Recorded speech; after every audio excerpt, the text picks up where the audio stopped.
First of all, thank you all of you for spending your lunch break talking to me talking to you. It's very nice to see your faces. I'm just going to share my screen if I can manage to do that.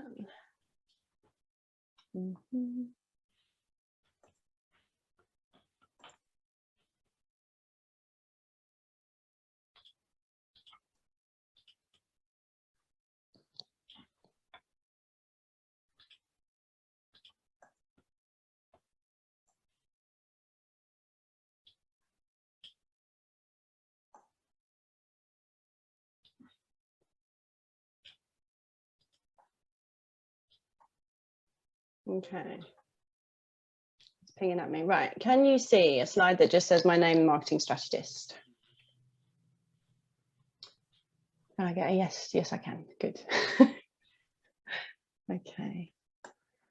Right. Let's begin. I'm just going to move your faces up to the top. So, welcome all of you. So nice to see you here. Thank you very much for joining me. What we're talking about today is inconsistency. I actually caught myself out with this the other day because I was like, oh, I should have done this, should have done that. And then I was like, wait a minute, where did that should have just come from? So yeah, inconsistency really is just one thing, right? So what we're going to do today is really look at the kind of the key elements, if you like, of a strategic marketing plan and why consistency is not necessarily king or queen or any of them things.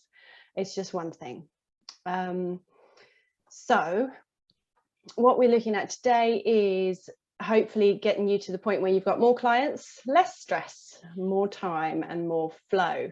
Last one being a little bit woo for some people, but hopefully you can go with it for a bit. We're going to be specifically looking at the keys to effective marketing, right? And what makes marketing good or otherwise, and why inconsistency can be good, and also why consistency is not necessarily a great thing. And the number one marketing myth of consistency and why you shouldn't believe it, and how you could be repelling clients actually who you intend to attract. And above all, making marketing something that fits for you, that's something sustainable for you in your business, and that feels easy, right? When you choose marketing that suits you, it feels easy. And that will be something that's in alignment with your business, something that really works for you. So who am I to talk about this? I'm Bonnie Williams. I've been doing marketing for my whole career, which is quite long now, it turns out. So I'm the facilitator of the Strategic Marketing Mastermind, which is the 6-month online mastermind program that I run. I work with business leaders, mostly in the sustainable space. And really what we're doing there is just helping them to create effective and powerful marketing in their business. I'm a co-founder of Pace Manning Tree, which is kind of it's a local climate change action group. It's very close to my heart, and it's really kind of where my interest in sustainability began. I've been working in marketing, as I said, for a long time, 22 years. I'm a qualified coach, I'm a consultant, I work one-to-one sometimes, and I'm a qualified facilitator for masterminds. So I'm keen to know, who are you? Okay, this is not a test, but if you can, I'd like you to share, just in the chat, share a one-line description of who you are and what you do. And we're going to come back to it. So hence why I want you to share it. So I'll leave you for a minute. Go.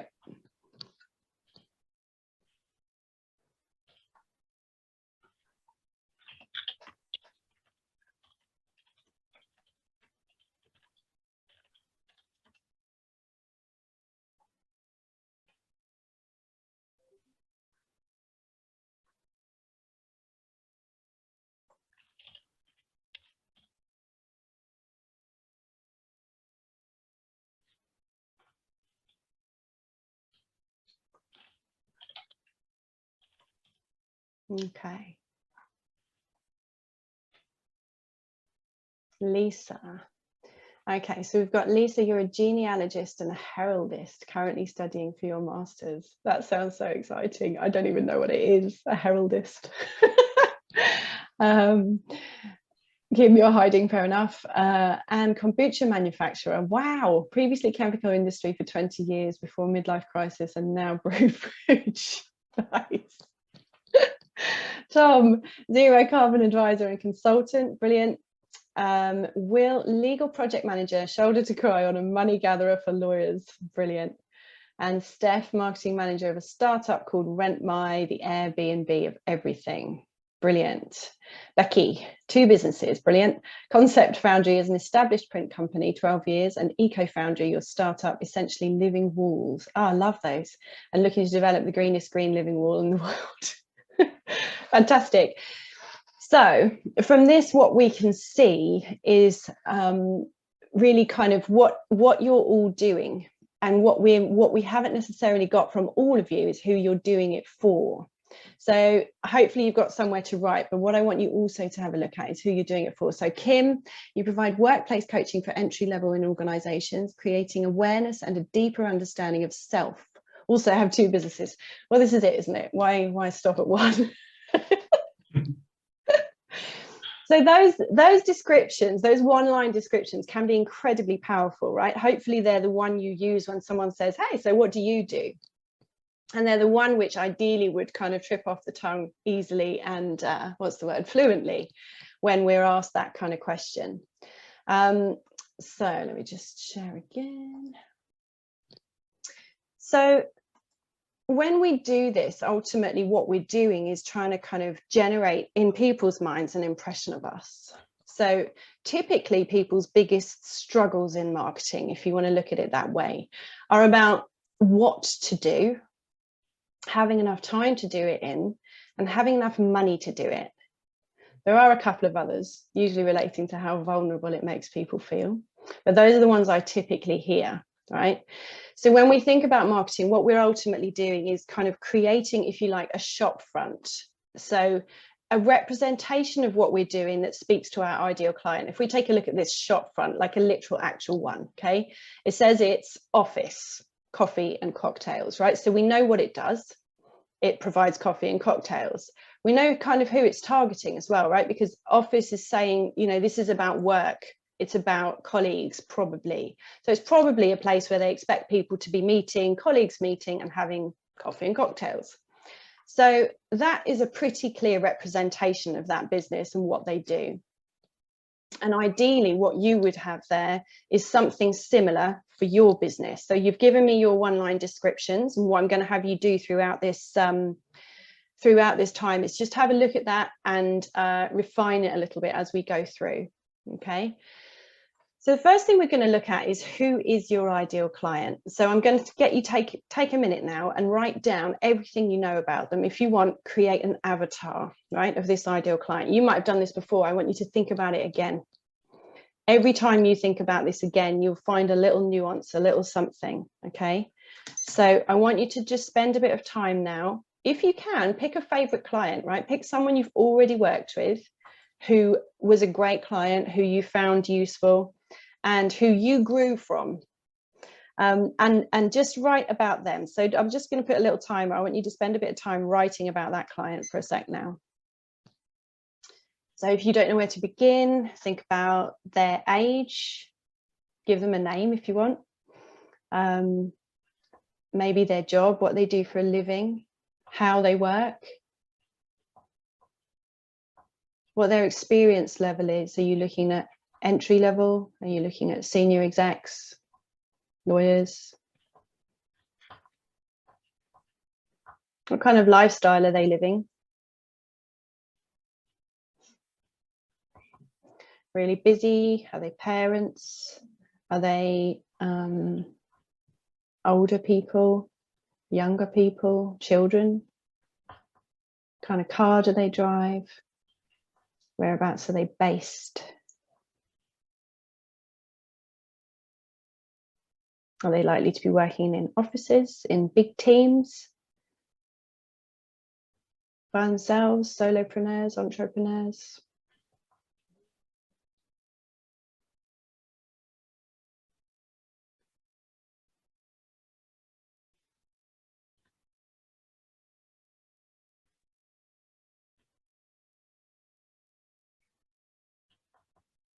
So what you're doing here is trying to understand who you're speaking to, because that way you can tailor your communications so that they will receive them in the way that you've intended for them to land, right? So you're going to use the right kind of language. You're going to choose the words, the tone of voice that makes a difference in terms of the way they relate to you and where you relate to them. So for me, most of my clients are going to be business leaders, founders, directors, that kind of job title, right? The C-suite type thing. They're going to be working hard, most likely defined by a commitment to their work, most likely defined by a commitment to sustainability, even if not in the obvious sense, in a sense that they want their business to be sustainable within their life. They're probably going to be driving, more than average of them will be driving electric cars just because of a commitment to sustainability. Mostly UK based, my clients, mostly British, though some not. I've got a number of international clients as well. So for you, what you should have now is a kind of a description of who you're talking to, right? So you can create communications that they can relate to, so that they can start to know, like, and trust you and the messages that you're sending out. So how do we build that know, like, trust thing? It's a kind of marketing bit of jargon that you hear, but you have to go specifically. You have to take certain steps, right? This is a proper classic old marketing acronym here, ADA. I reckon I learned this when I was like 19, but it still stands, okay? So the first one, A, is about attention or awareness. So first of all, you need to have your client understand who you are and that you are there, yeah? So when I'm teaching in the mastermind, we spend quite a long time on this, but broadly speaking, it's what you offer and to whom, and what the transformation is if you're a service-based business, or what the benefit is if you're a product to your client. So take a minute now and just ask yourself that, who you are, what you offer, and what the transformation is to your ideal client. So that can be summarized in a sentence, much like the one you put in right at the start, but I want it a bit more specific now. I want the transformation in there.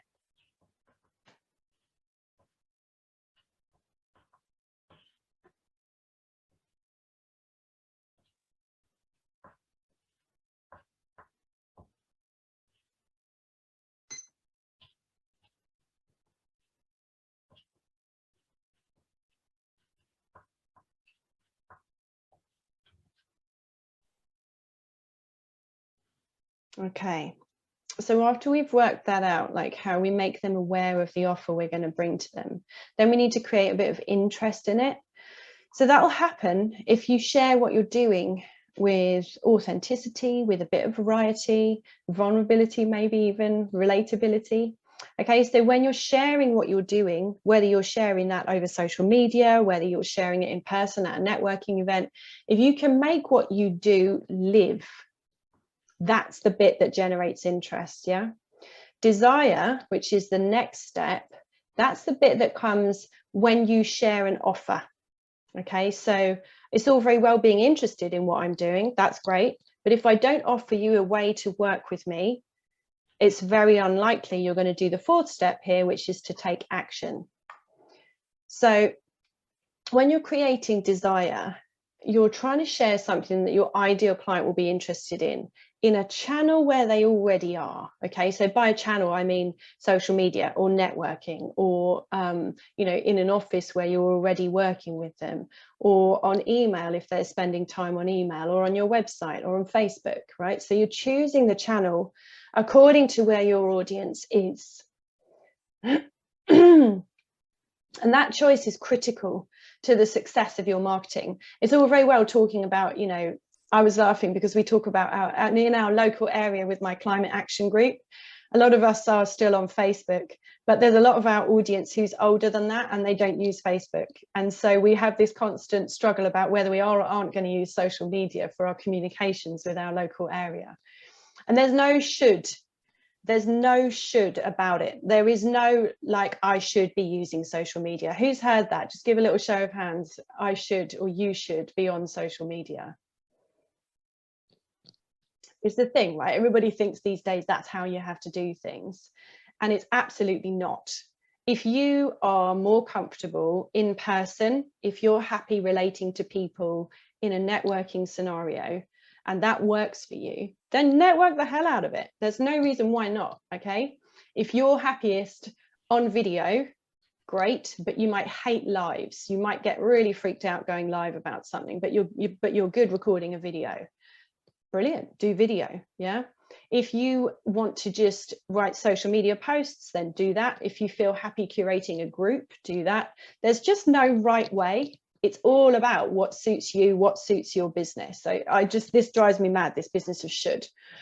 So, and the final thing we're going to talk about here is like how to create the action. Okay, so you've created desire by meeting them where they are, showing them your offer, but desire, the action will come when you give them a reason to take action. Okay, so sometimes the reason to take action might be something really small. You might offer a lead magnet or something. So you might say, here's a free PDF, download it in return for your email address. Yeah, it might be that kind of sized action. It might be quite small. It might even just be like my post or share my post. Then bigger actions might require a bigger bit of persuasion. Yeah, so you might be trying to bring in certain things like scarcity. There are only X number of these available, or urgency. This is going to expire tomorrow. The deadline is happening. You might want to offer bonuses or rewards, loyalty points. Refer a friend schemes might reward certain commitments, right? So the action can be rewarded on so many levels, but ultimately what you're doing is trying to compel people to take action to work with you. So if you take somebody through that process systematically, you will find that the objections you might come up with from them are mostly dealt with before you get the chance to be speaking to them. So the question is, what has this got to do with consistency? So during this phase, at any point, did I say you have to be there every day? You don't. You just don't. What you have to do is not that, right? It's not just show up all the time. We don't need to be in our clients' faces constantly. You need to be establishing your credibility, your trustworthiness, and your point of difference, if you like, from your competitor. And once you've done that, then you make a finely tuned, perfectly timed offer, and it speaks directly to your ideal client. And that shows that you know them. It shows that you know their struggles, the kind of things they're dealing with, right? So it's just not about showing up indiscriminately every day, right? At no point is that necessary. So what does consistency do then? So let's have a little think about it. So the first thing is that people will say this to you, right? If you're consistent, you'll be top of mind for your clients. You'll be the first one they think of when they think, oh, I need some help with marketing. Oh, Bonnie does marketing. Great. Go and talk to her, right? Now, I'm the first to admit I am highly inconsistent with my marketing.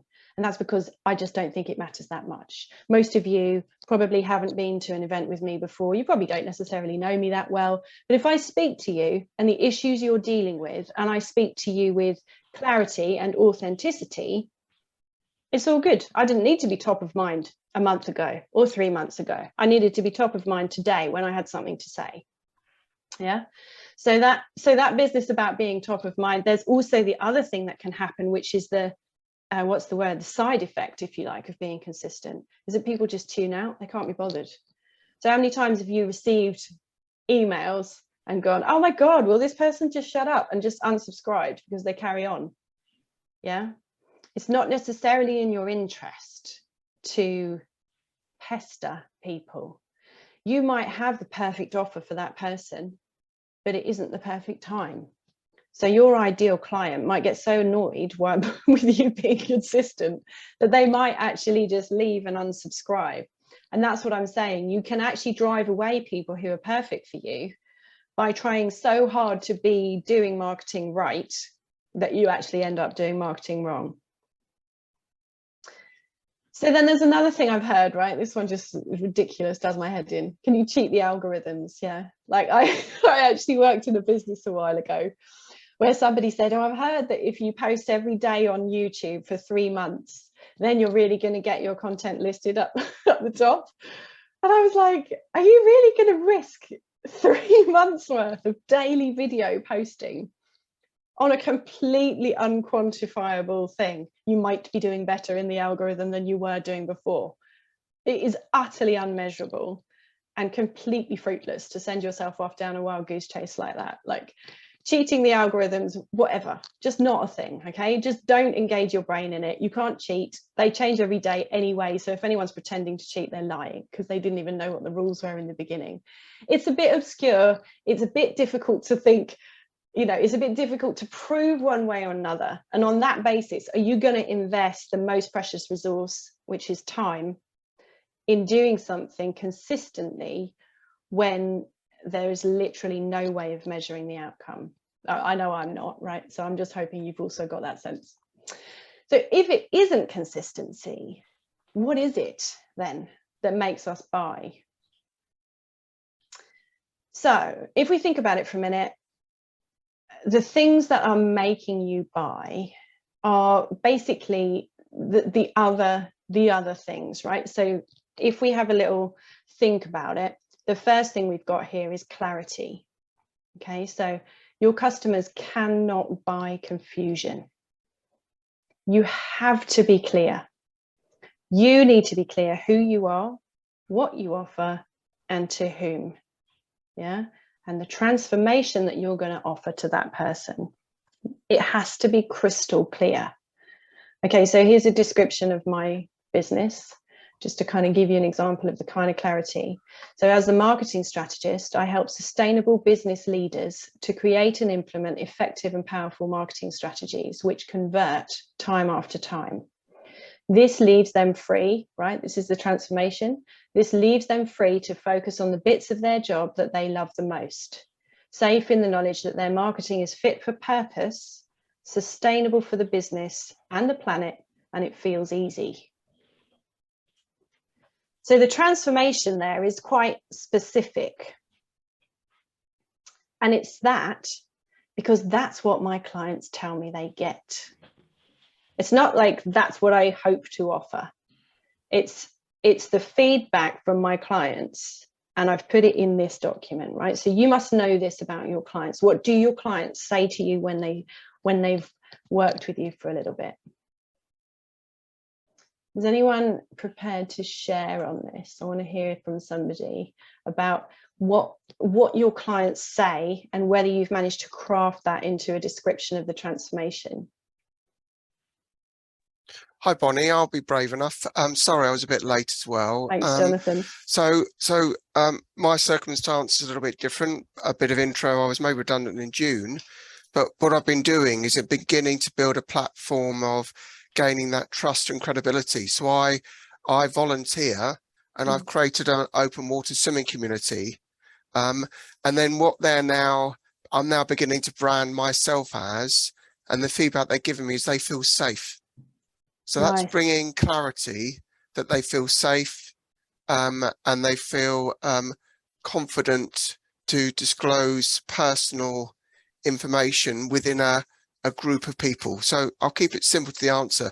I suppose safe, and it's quite critical because it's swimming and it's being outdoors. Great. So safe is not enough though. Okay, so I want to hear a bit more about that safety. One thing you've said is they feel safe to disclose a bit more about themselves, right? So that's emotionally safe. And then you're talking about the physically safe of the swimming. Correct. And you said that you've built a community. So are you actually saying that that what you're offering is a community, or are you saying that you're offering swimming techniques? What's the thing? What's the product? It's an open water swimming community of like-minded people that join me on a monthly basis to experience open water swimming, but also to share what, I won't be technical, stuff that they're experiencing that they feel comfortable and confident they can share within this group, this community. So just go back a bit. Tell me about who they are. Where have you found them, or what unites them before they start swimming? Who are they? So I would say 95% are women, and I would say 90% of those women are menopausal, and it's basically in our community where I live. Okay, great. So are you actually targeting them, menopausal women? No, I'm not. However, from the marketing and the understanding of where I've been since I've been open water swimming, I'd say about 80–90% of women are menopausal, because it helps with anxiety, it helps with a number of issues. Okay. So again, it's just again from the experience I've gained in this marketplace and in becoming a swimmer in the last 3 years. That's fantastic. So what you've done there is you've brought clarity about who your customers are. Yeah. And you've brought clarity about what they're gaining. I'd like to see you narrow that down. We're not going to do it now, but I want to see you narrow it down to just like a couple of points, if you can. Okay. As to specifically what the benefit is, because Fine. you've also said that they are grounded. It helps them with anxiety.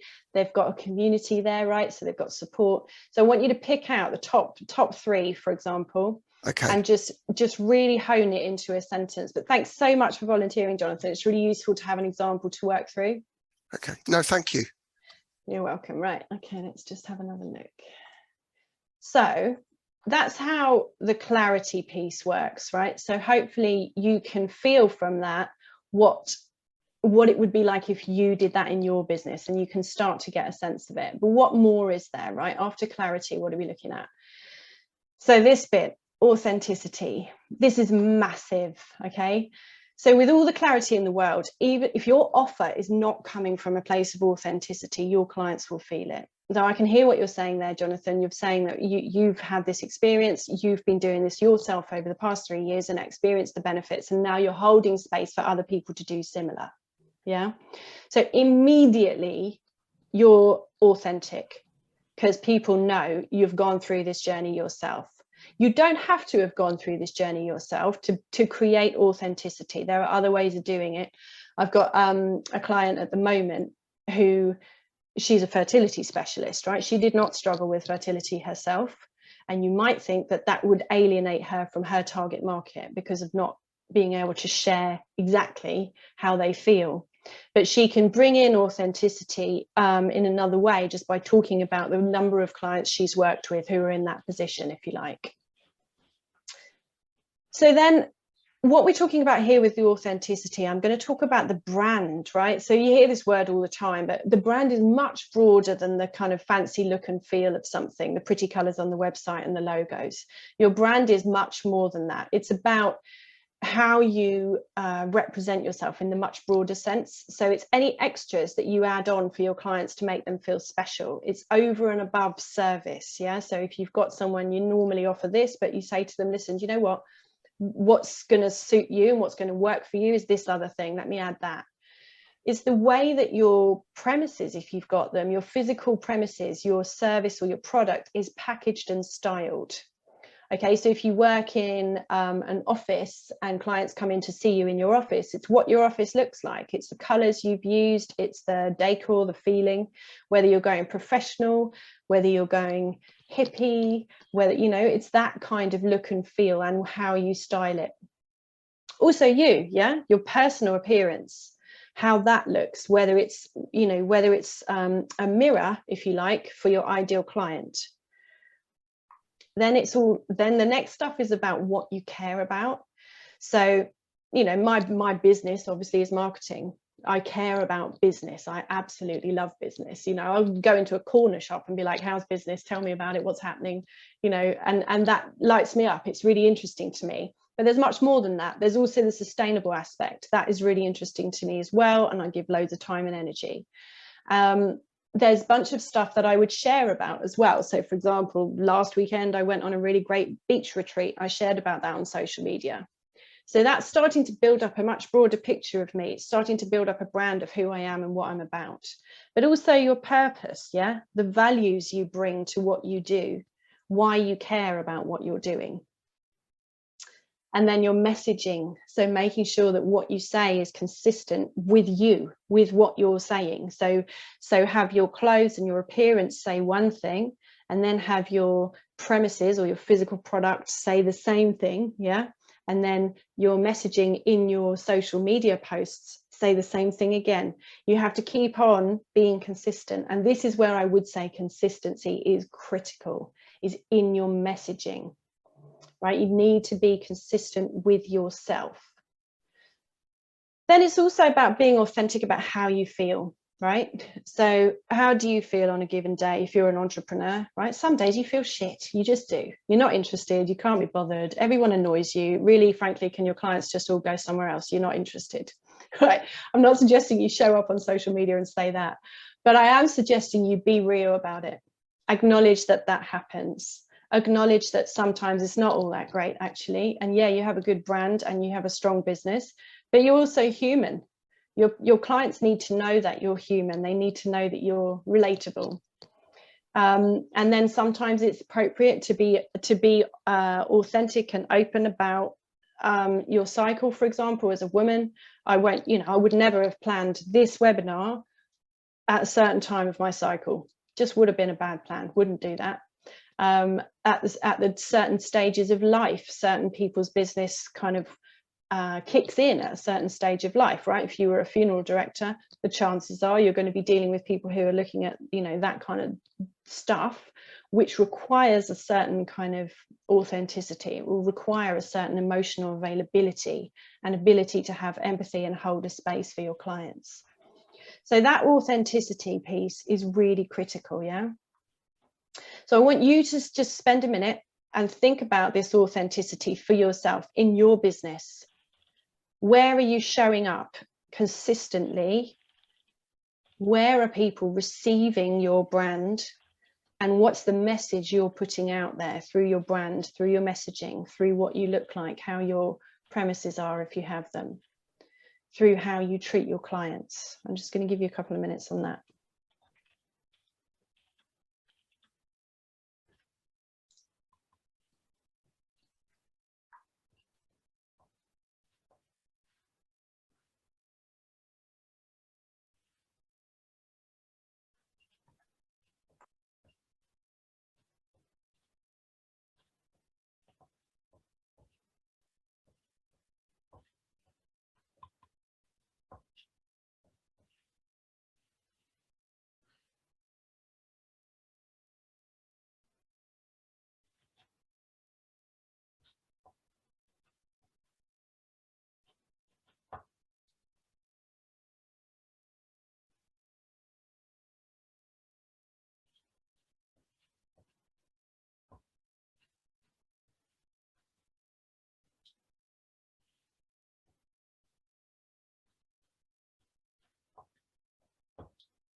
Okay, so we know that we need to be authentic, right? We know we need to be clear. So this is one of my clients who I was working with last week, and I was just looking at the way she's done this, right? This is her Facebook page. It's brand new. She's never really done anything on Facebook before. But to me, this is like full of authenticity because it's just from the heart, right? So she says, welcome to my new page where I'll be sharing my upcoming Connect with Nature retreats and courses and my general love of nature.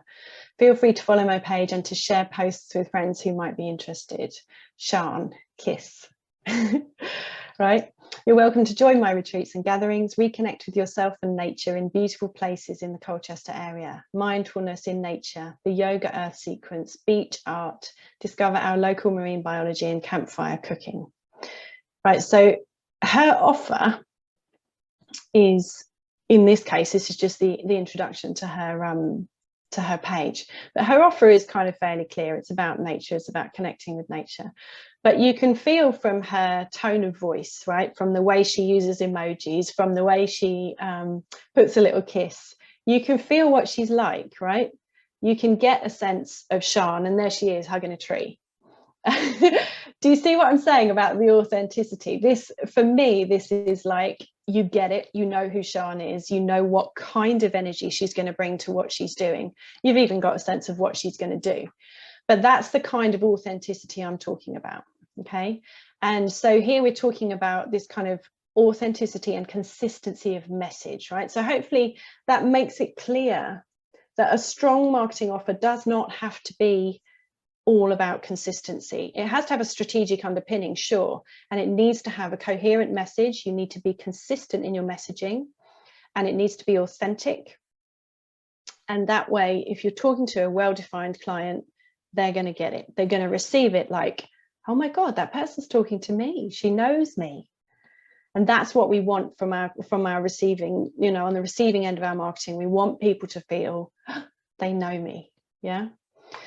So creating that kind of marketing plan is it's not the work of 5 minutes, right? We've done a bit today and you'll have got some more clarity on what you're talking about, but it's actually unlearning some of the nonsense you'll have heard about marketing that's actually really key here.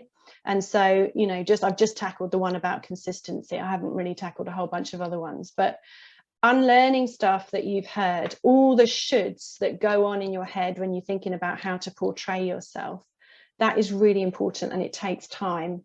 And then reforming it into something that works for you, something that feels simple and easy, that takes about 6 months. I was laughing recently because I rang up all my ex-masterminders and I was talking to them about, you know, the various aspects of it, just trying to improve it, really trying to get feedback. And they all said the same thing. They said they started the mastermind and thought, really, how's this going to take 6 months? And by the end, they were like, oh my God, I can't believe we're about to finish. I'm not quite ready. So you'd be surprised how long it takes. And I think that's really because it's a mindset shift. It's about getting your head around the fact that marketing, how you want to do it, is the only right way. Right, so this is a really great example of just being vulnerable. Okay, so this is Kath, who's one of my masterminders. She's brought so much more clarity, but I'll just read this out because it's just so beautiful. So she says, yesterday was World Mental Health Day and I was tired. The low point of my cycle was particularly low energy this month, and I have mostly been lying on the sofa when I didn't have to do things. This is a LinkedIn post, right? I started feeling bad that I haven't finished the resource on managing eco emotions that I've mentioned a few times. Wouldn't it today have been the perfect day to release it? What a lazy person I am, just lying around. Hold on. I wasn't giving myself credit for all the other things that we have navigated recently. A bumpy back to school period, supporting my children, disturbed sleep, varying levels of support from those we thought we could rely on, secondary school visits, leaks in the house, oh, and all the usual. Perhaps I deserve to feel tired and actually rest. I realise that the reason I haven't finished the resource is because I have been implementing the tools in it. Whether our uncomfortable emotions come from the environmental crisis or sources closer to home, we must take care of ourselves first and take action after. Pushing through is not the way to personal and planetary well-being. How are you looking after yourself today? After all, self-care is for life, not just for World Mental Health Day. And if your critical inner voice has something to say about that, as mine did, kindly ask it to take a back seat. You've got this. Right, so she's really being vulnerable there. She's sharing something really vulnerable. I haven't actually cut the stats out. I should have done. She got massive interaction from that post. Right, people just giving support. And it's a really interesting one, vulnerability, right? But one of the things you'll have come across with vulnerable posts is that people interact with them. Yeah, they get engagement. So often the vulnerable shares, the ones where people are expressing frustration at injustice or frustration at life or at the world or at people, those are the ones where there's a kind of strong opinion going on and the true stories coming out. They're the ones that get engagement. So I'm going to ask you a few questions here. There they are. I want you to just take a few minutes and think. This is hard, right? Because often people don't want to be vulnerable in public. But what I'm going to say is there are ways that you can be vulnerable that don't leave you with a vulnerability hangover, that don't make you feel you've overexposed, because you can pick them ahead of time. Okay. So first of all, I want you to think about some causes that you may or may not stand for. So Jonathan, you're talking about menopausal women, you're supporting them, giving them a space to feel safe. Yeah, so if you want to say, what do you stand for? Arguably, you could say right there, you're standing for safety, emotional and physical safety in the water.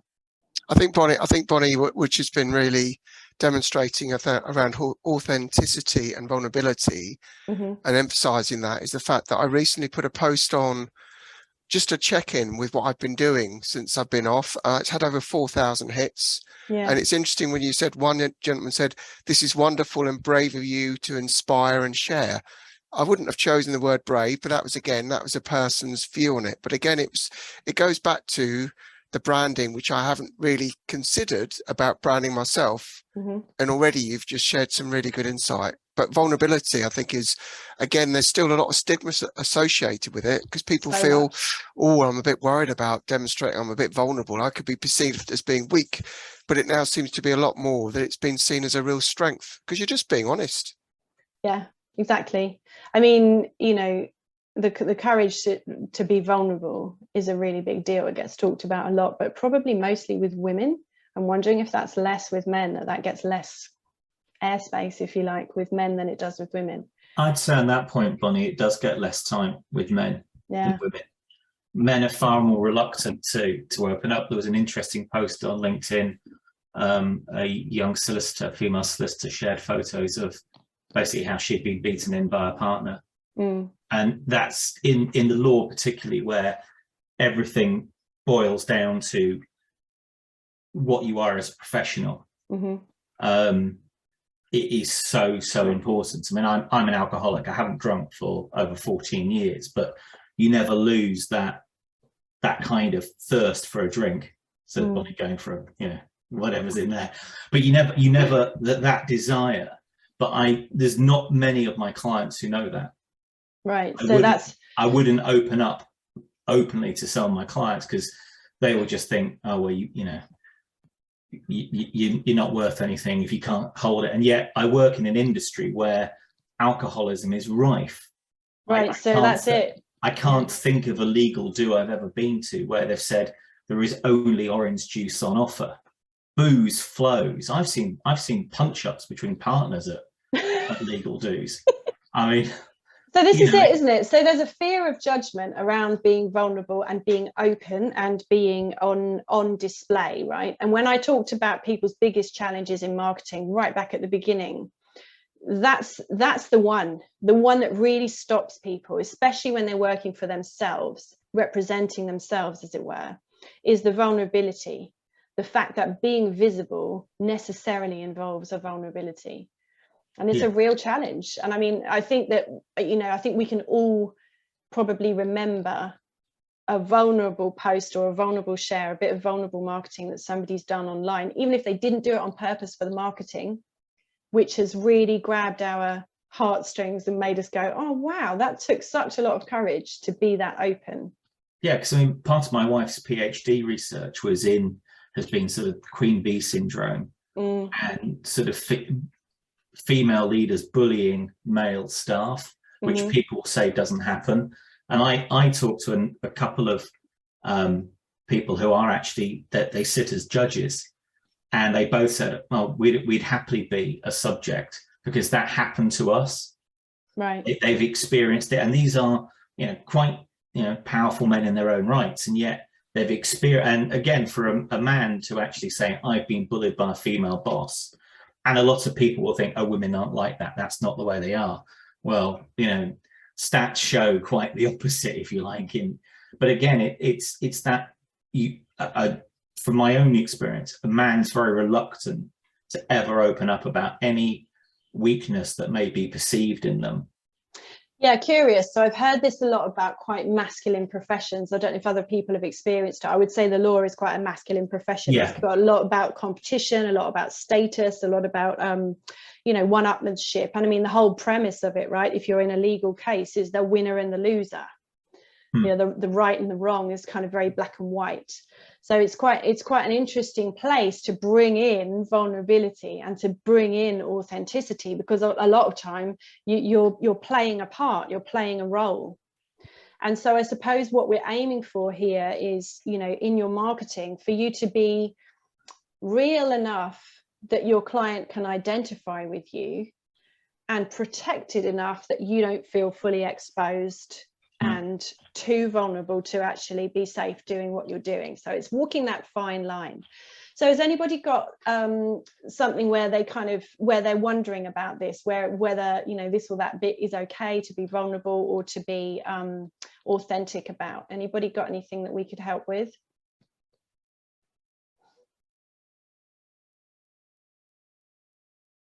Sorry, it's me again. I just feel, oh no, somebody else go, because I feel I'm stealing all the effort. No, go Becky, go Becky, Becky, let's hear from you. Okay, all right. Well, I mean, first of all, I wanted to say what you were saying about women and men. I find it quite interesting because I actually have seen it from the other side, and the posts that I remember actually come from the men showing their vulnerability. And I think probably we expect it more from women, which isn't right maybe, but we kind of do, and we accept it more from women. So the ones from the men have stood out to me, but then I'm not in the legal trade. That said, I did go to a legal networking event, and I can second the the drinking culture. But I was going to say for myself, I've recently had some depression issues, and I've just come off some antidepressants myself, and I had exactly the same thought. It's good to share it. It would be a good, you know, especially for World Mental Health Day, but with a startup, that's a really scary thing to think about, because obviously people are going to go, oh no, so, you know, you think they're not going to want to associate themselves with your business, like you were saying about the alcohol as well. It's a similar thing, I think. So yeah, I don't know how or whether I would use it, but it is something that I can. Yeah, this is such an interesting topic. We had a whole session on this in our mastermind only last week, actually, because I was just bringing this up for people. And I think, you know, there are times when you would bring, you know, a real vulnerability to the table. And I think the time to choose that is when it demonstrates the strength of your business, when it demonstrates the strength of what you're doing, right? So yes, be vulnerable, yes, be authentic, but not at your own expense. Only for a purpose, and only to broaden or build the brand that you're trying to create. Yeah. So in your case, Becky, if that's a relevant part of your story, so what did you say you're doing? You're establishing a print. Eco Foundry is your startup, and Living Walls, right? So sustainability, climate as well. That's sort of my passion. So yeah. So sustainability, like, I suppose you might bring it in as a sort of from a sustainability angle, like what I was doing was unsustainable to me. That could relate, and you could talk about it. If it were me, I would talk about it as it in the past. You know, a while ago I went through this journey, and I realized that sustainability was key to what I was doing, and actually working on purpose for me is what helps me stay focused and grounded and not get, you know, all the things going on. So I would probably relate it back to your brand if you chose to share it at all, but there's no need to. And the other thing is, if it's one of your, let's say, deepest wounds, I wouldn't do it. It's interesting because, to add to that, my ex-husband, I run the businesses with my ex-husband, who's sitting across the way from me there laughing because of the Queen Bee statements that were said, which is not true at all. I'm not like that at all. But obviously it's all related. Right. So yeah, it's kind of a very interesting, difficult journey that we've both been on. But well, I don't know whether I'd use that in the future or not. I don't know. At the moment, I wouldn't be ready. But yeah, it's all connected. So. Yeah, exactly. I think that's the thing. When your brand is yourself, you get to choose which bits you want to share and which bits you're going to keep private. Yeah. I mean, you do anyway, right? But it's like, if your brand was just a kind of corporate thing that was very far removed from who you are as a person, that would be different. That never tends to happen with the clients I work with, because mostly I work with people who are very much purpose-led. So they are their business, their brand is themselves. Their business is them, right? But that's not always the case. And in marketing, you do get the option, you get to choose. Okay, so that's the bit about vulnerability. So it's like the other questions you might ask yourself. We're not going to stop now, but if you want to just take a screenshot or write them down. So it's about, what do you care about, right? So I care deeply about women's rights. I mean, if you start me on that one, I'll not stop. Somebody asked me the other day, and we were like 15 minutes later, I was still off. But it's not relevant to my brand, right? It's something I care deeply about. I might share about it on my personal social media, but I'm not going to bring it in on a brand conversation, or I'm not going to put it on my professional page. But for anyone who wants to see a more rounded picture of me, they're going to know that that's a thing in my life. Yeah. What matters to you? What matters to me? My family? Yeah. My children. Do I need to share about that in a business context? No, not really. But it's a thing. Yeah. Most people have got something that matters to them, and sometimes they might want to talk about it, sometimes not. What makes you unique, right? What makes me unique? I mean, I've got a slightly unusual intersection of careers. So I've got Chinese medicine, and then I've got marketing, and I've got coaching, right? So those are sort of three fairly distinct career phases that I've had in my life. And that's what brings me such an understanding of energy in the context of business. That's just what makes me unique. It might be relevant, it might not. In my case, I talk about that sometimes. And then what would you not share? Yeah. So what do you choose to be vulnerable about, but only in private? Let's keep that out of the way. Okay. So then I'm looking at this stuff, right? Oh, this is Kate. Kate's one of my masterminders, but I just thought I'd share this because I love what she talks about. So she's a practitioner, fertility practitioner, right? She uses Chinese medicine. But on her, this is her Instagram. It's just a little snapshot of her Instagram feed. She's talking about, what does a healthy sperm look like? Fertility tip, getting the light right for your hormones. Eggs pick sperm that they want, right? She's gone full on, like, let's go, eggs, sex, fertility, all the stuff. Because she used to talk about babies, yeah, getting babies, like that stuff that people want to talk about. But what she's doing now, she's showcasing her expertise, right? If you want to know about how to do a chart, take your temperature, do a chart of your temperature to see when you're fertile, she's your girl. She's got a whole little thing here about it. So her marketing has changed substantially in that she's got so much more specific, so much more brave, right? Showing up, saying the things that she talks about day in, day out in the clinic, but she wouldn't necessarily talk about in public. She's just gone, right, sod it. I'm just going to talk about the stuff I talk about all day. Why not? Why can't Instagram cope with it? If people don't want to follow me, they don't have to read it. Which for me is like, and for her, she says it's a huge setting free, right? The freedom to just be who you are. If you talk about sperm all day, great, talk about sperm all day. If people don't want to listen, they can go. So I really would encourage that for you, whatever the stuff is that's your day-to-day, that's your bread and butter, that's your natural flow of conversation, stuff you would talk about naturally with someone if you had them as a client for 10 years and you knew them very well. Bring that stuff, because that's probably where your zone of genius sits. That's probably the stuff you want to have on show for people to really get their head around and understand what you do. Okay, so that's kind of all I'm going to talk about really with consistency. I'm going to just stop there because basically I hope you've got the point that consistency, frankly, is not sensible other than in message and branding. Make your brand consistent with your message consistent with your brand, and all of that consistent with who you are. As for how often you post, nobody cares. Okay. As for whether or not you show up every time on every channel, on all the social media networks, nobody cares. What they care about is whether what you say resonates for them in that moment. So you've hopefully got the key ingredients of an excellent marketing strategy there, which is all about clarity, authenticity, and consistency. If any of you want to drop off, you're welcome to do so, but I will just share, if you're curious about the Strategic Marketing Mastermind, and I'll just talk to you briefly about how that works and how you can work with me further. Sometimes I work with people one-to-one in strategy sessions. It's not something I do a lot, but I have got one I'm just about to finish with somebody. So these are a couple of businesses I've worked with specifically on strategy. So David Abrahams is running the fertility support company with his wife Nava. I did a bit of work with them on strategy. It wasn't easy on them. I asked them a lot of dark questions that they didn't want to have to look at, but actually in the end we came out with a much more streamlined business, and now they're able to run it. Before it was running them. And Sabine, who I've worked with for a long time, just helping her make progress. She's building a membership.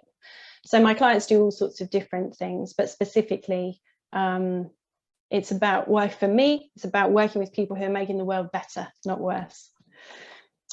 So the mastermind, basically I've taught marketing and helped people with marketing for so long. right, my whole career. And what I know now is that this is the best way to do what you guys need to do, which is to create and implement a strategic marketing plan that actually works. So first of all, when you're masterminding, what you're doing is, in this case, you get together every 2 weeks. We get together on Zoom. We spend a couple of hours. We put somebody in the hot seat. We talk about a specific problem that they've brought to the hot seat. So each time we meet, there's 3 hot seats, and then there's something that we talk about, something specific.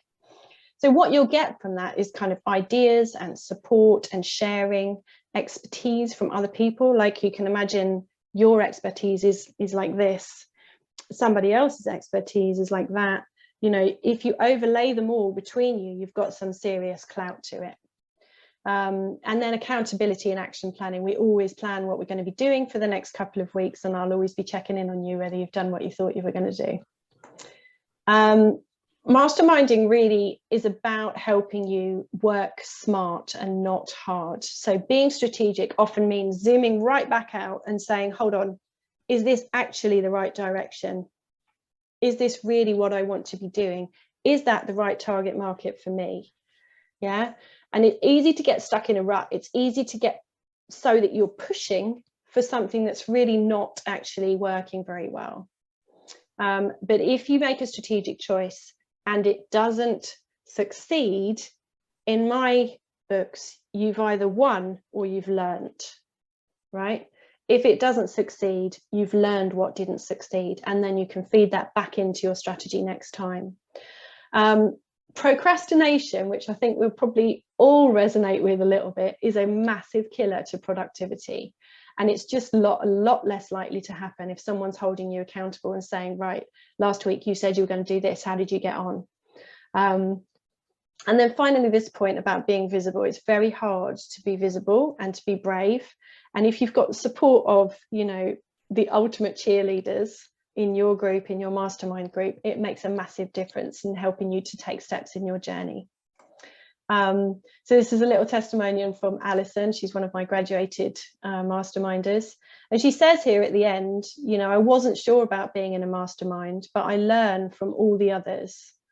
Right, that bit where you're learning from other business people is critical. I mean, you'll have all noticed as you heard each other's stories today that it's nice to resonate. It's important to hear what other people have got going on. So in the mastermind, you hold on, who's that? In the mastermind, you get 2 60-minute strategy sessions. So we'll do one at the beginning and we'll take a check-in partway through. Yeah, so we'll spend time with one another, understanding what's going on and getting you set up and planned to get the most out of your mastermind with me. We also get 12 meetings. So over the period of 6 months, we meet kind of every other week. I tend to dodge school holidays because I've got children. So mostly we won't meet in school holidays. I will share with you all the templates and forms and samples and things that I've developed over my career, just because why not, right? Have you shortcut the many years of learning that I've gone through? You can just benefit from that. And then I will teach the grounding of my marketing system, if you like, which I've developed sort of just through experience, through trial and error. But I kind of distilled it down into 18 video lessons, and it will kind of give you, the point is to give you a model that you can take from this business to that business to the next one, and you can implement it wherever you go. Marketing is just a system. It's not rocket science.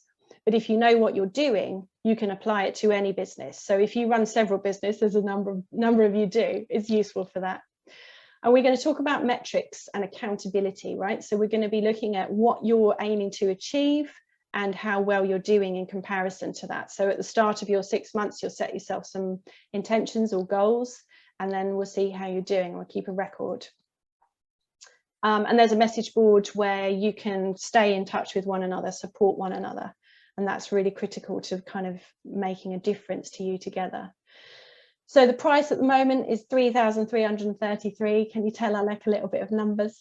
Or 6 months at $597 a month. So I know that's a stretch for most small businesses. And I also know that if you don't stretch, you often won't put in the work. for me, the price point was important to be somewhere in the region of what people might think to spend on either a VA or a part-time marketing person, because that's what I hear people saying they think they want for their marketing. Oh, please, can I just get someone who's going to do my social media? Can I just have a teenager who's going to sort it all out for me? Newsflash, teenagers don't give a shit. They don't want to sort your marketing out for you, and they're not going to do it. So if you're interested, you can sign up to speak to me on my website, which is there, themarketingstrategist.uk. Note, it does not have a .co.uk, it's just .uk. And yeah, so that's the link that goes straight to the Strategic Marketing Mastermind. I can put that for you in the chat in a minute. There are only 6 places. I open the doors 3 times a year. We work small and tight in groups of 6. So if you're interested, you've got a couple of weeks, and then I'm going to be shutting the doors again. So this is just a testimonial from one of my masterminders.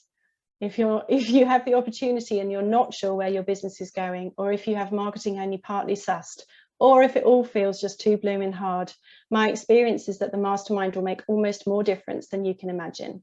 If I had my time again, I wouldn't even hesitate. This is the best choice I've made for many years. So Suzanne is an author. She's developing a strategy for marketing her books to agents and publishers before going out there. So hopefully that answers questions you might have. I know it's been a bit of a whistle stop. We're just after 2, but thank you all for coming. And I'll hang on for a minute now if anybody's got any questions or wants to talk anything through. But thank you all so much. Thanks, Bonnie. You're welcome. Thanks for coming. Thanks very much, Bonnie. Thank you. You're welcome, Anne. Right, just looking at yes, comments. Thanks, Bonnie. I think I'll get in touch with you about your Manning Tree project separately, if that's all right. Yeah, no worries. Are you local, Tom?